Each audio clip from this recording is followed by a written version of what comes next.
Hi everyone আসসালামু আলাইকুম। আজকে আবার একটা নতুন ভিডিও নিয়ে চলে আসছি। তো আজকে মূলত আপনাদের কাছ থেকে দোয়া নেওয়ার জন্যই আসছি। আমি 2-1 দিনের ভিতরে নাকের পলিপাস অপারেশন করার জন্য যাব হসপিটালে। ওখানে ফার্স্ট এডমিট হতে হবে, দেন এই সকল টেস্ট করে তারপরে নাকে পলিপাস অপারেশন হবে। তো ভিতরে ভিতরে ভয়ও কাজ করতেছে। সবাই আমার জন্য দোয়া করবেন। আপনাদের দোয়া এবং ভালোবাসায় যাতে তাড়াতাড়ি সুস্থ হয়ে উঠতে পারি, সেটাই সবাই আমার জন্য দোয়া করবেন, যাতে আমি তাড়াতাড়ি সুস্থ হয়ে উঠি। আর অপারেশন যত ছোটই হোক, কিন্তু একটা ভয়ের ব্যাপার থাকে। আর বেশি ভয় লাগতেছে, আর ভিতরে খারাপ লাগাটা কাজ করতেছে। আসলে ছোট বাচ্চা, 16 মাসের একটা বাচ্চা রেখে ওটিতে যাব, এই জন্য আপন কিছু লোক এখন আপন হয়েও কাছে নেই।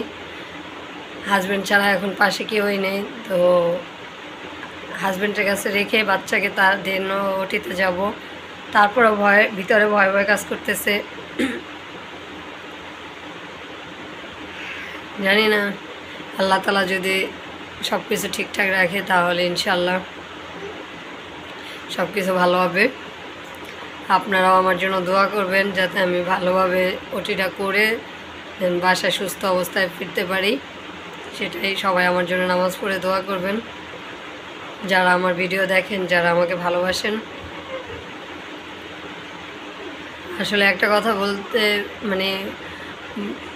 একটা কথা যে ছোট বাচ্চা রেখে অপারেশনের থিয়েটারে ঢোকাটাই অনেক কষ্টকর, সেটা হোক সিজার বা অন্য কোনো অপারেশন। তো আমার দোনোটা নাকের ভিতরে মাংস বলে একদম কী বলবো, এতটা ব্লিডিং হচ্ছে, হাঁচি দেওয়ার সাথে সাথে ব্লাডটা চলে আসে।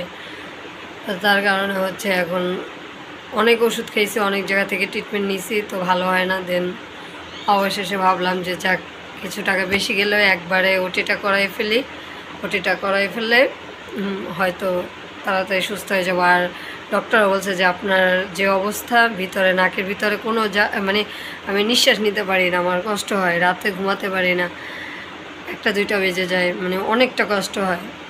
আল্লাহ পাক সবাইকে সুস্থতা দান করুক, সুস্থ রাখুক, সেটাই বলি। আমার যেটা হয়েছে এটা যাতে আল্লাহ কাউকে না দেয়।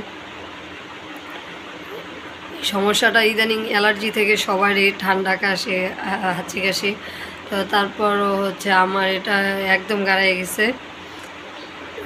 এই জন্যই সবার কাছে দোয়া প্রার্থনা করি, সবাই আমার জন্য দোয়া করবেন। তো আজকে ব্লগটা এই পর্যন্তই। আল্লাহ হাফেজ।